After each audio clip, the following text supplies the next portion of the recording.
सब जानते हैं एकादशी कैसी होती है। कूटू की पकौड़ी, कूटू की कचौड़ी, समा के चावल, मखाने की खीर। अगर व्यक्ति एकादशी वाला फलाहार नित्य करने लग जाए तो 7 दिन में 5 किलो वजन बढ़ जाए उसका। आप बाकी के दिन इतना नहीं पाते जितना एकादशी। और एकादशी के दिन तो कई लोगों को वैसे तो 3 बार पाएंगे, नाश्ता, भोजन, रात्रि भोजन। एकादशी के दिन 6 बार पाते हैं। बोले हमारा व्रत और है, बार बार कहते और है इस बात को, व्रत है आज हमारा। सब बातों की बात एकादशी करनी चाहिए।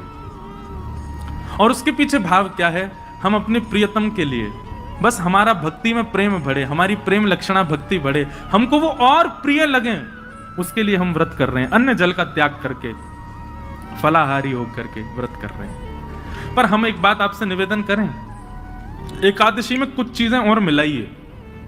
व्रत का मतलब क्या होता है? हमने एक पर्टिकुलर वस्तु का त्याग कर दिया। पर एक बात मेरे मन में कभी कभी आती है कि अन्न का त्याग करना कोई बहुत बड़ी बात नहीं है। आजकल के बच्चे सो करके उठते 12 बजे हैं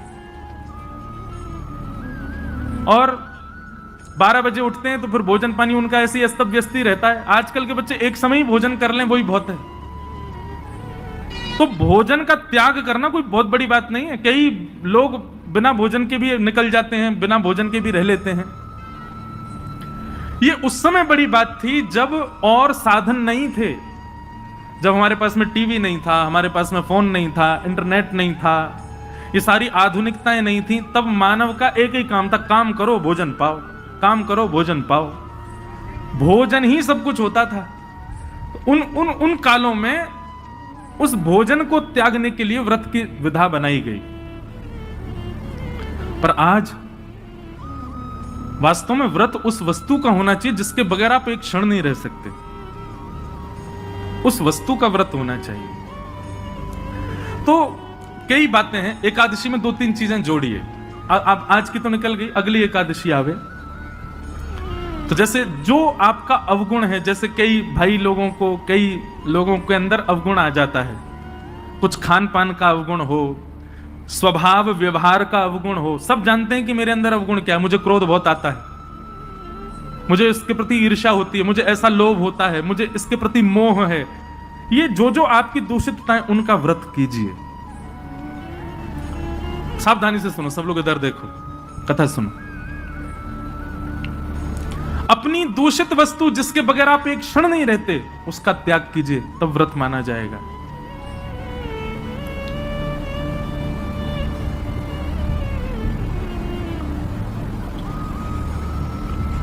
निकालिए, लिस्ट बनाइए, ऐसे कौन कौन सी वस्तुएं हैं जिनके बगैर आप एक क्षण नहीं रह पाते। संसारी वस्तु, उसका व्रत कीजिए, एक दिन व्रत कीजिए। अगली एकादशी पर नियम बनाओ। सबसे ज्यादा तो फोन ही है भैया, उसके बिना ही नहीं रह पाते हम। अगली एकादशी प्रयास करके देखो। हम अपने ऊपर इसलिए लागू नहीं कर सकते, हम तो सफर में रहते हैं, इधर उधर आना जाना लगा रहता है, तो कुछ ना कुछ काम रहते हैं, तो इसलिए हम वो तो नहीं करते। फिर एकादशियों पर इंद्रियों की एकादशी करो, जैसे नेत्रों की एकादशी। नेत्रों की एकादशी मतलब आज नेत्रों से केवल और केवल ठाकुर जी और ठाकुर जी के भक्तों का दर्शन करेंगे।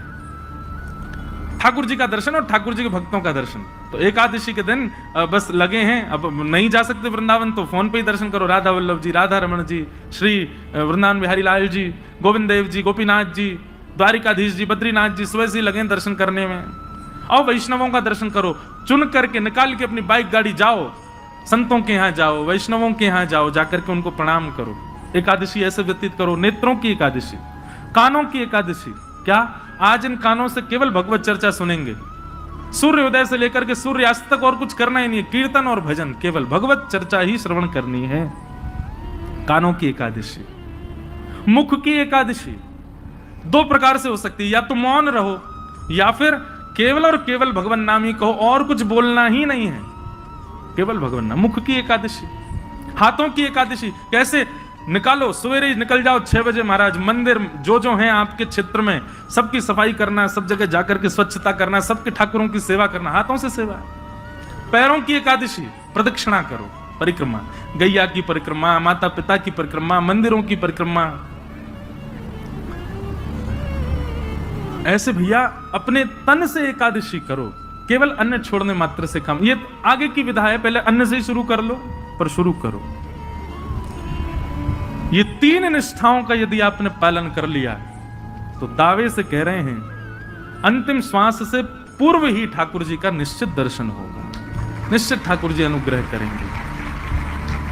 और भाई प्रयत्न तो करने पड़ेंगे, बिना प्रयत्न के ठाकुर जी तो नहीं मिल रहे। हम इतने बड़े भक्त तो है नहीं कि ठाकुर जी बेचारे हो क्या कछु ना करे याद में ले आओ याते, कछु तो करो, ऐसा तो कछु जीवन में लाओ जैसे लाल जी आप सो प्रसन्न हो, आवे आपके समीप। और एक बात मैं आपसे कहूं, पाव भाजी खा लो बाहर किसी ढकेल पर, 20 रुपए का मिल जाएगा। वही पाव भाजी 5 स्टार होटल में खाओ 500 रुपए का।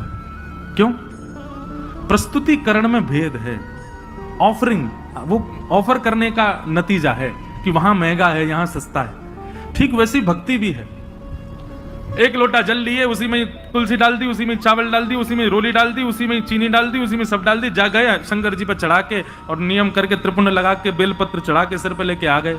एक तो ये ऑफरिंग है और एक दूसरी ऑफरिंग है, सारी सामग्री बढ़िया सुंदर सजा करके लेकर के गए, एक एक करके एक एक सामग्री शंकर जी पर चढ़ा रहे हैं, सुंदर कोमल हाथों से शंकर जी के सुंदर अभिषेक कर रहे हैं और उसके बाद में सुंदर इत्र लगा करके त्रिपुंड लगा करके प्रणाम करके खूब देर रज रज के भाव से करके आ रहे हैं। दोनों में अंतर है कि नहीं? भक्ति में प्रस्तुतिकरण देखिए आप कैसे प्रस्तुत कर रहे हो। केवल करना है ये नहीं, इससे बढ़िया तो मत ही करो। केवल एकादशी करनी है, हमको अन्न नहीं खाना, लेकिन पूरे नाक में दम कर दिया घर के में, जे बनाओ, भूख लगी है केला लाओ, ये बनाओ, ये करो। ऐसी क्या फायदा? एकादशी एकादशी जैसी दिखनी चाहिए, उसका प्रस्तुतिकरण ऐसा रखो। ये जो भाव हम आपको बता रहे हैं, हम तो 10% बताएंगे, बाकी आपको विचार करने पड़ेंगे। अब अगली एकादशी होगी, उसमें क्या करना चाहिए जिससे ठाकुर जी प्रसन्न हो। क्योंकि एकादशी के दिन ठाकुर जी दोनों नेत्र खोल करके सब पर दृष्टि डाल करके सबकी क्रियाएं चेक करते हैं। एक प्रकार से ये समझ लीजिए एकादशी अवसर है, 15 दिन में जो आपने किया उससे निवृत्त होने का अवसर है। इसका मतलब ये नहीं कि 14 दिन सब आपने किए बोले एकादशी आई रही है सब बढ़िया कर लेंगे उस दिन। अवसर है, अवसर मिला, अब अगले दिन से प्रयास करें कि अब दूषित नहीं करना है। बहुत सारे भाव है, मैं तो बोलते ही चला जाऊंगा। हमारे गुरुदेव एक बात कहते हैं कि भाव थोड़े कह करके और फिर आगे बढ़ो। मैंने कहा क्यों गुरुजी, पूरा प्रस्तुतिकरण नहीं कर? बोले नहीं, कुछ गृह कार्य रहने दो ना, उनको भी सोचने दो, श्रोताओं को भी। तो अब आगे की चीज आप विचार करो। ये 3 निष्ठाएं हैं, इन तीनों निष्ठाओं में एक चीज का ध्यान रखना है, प्रस्तुतिकरण।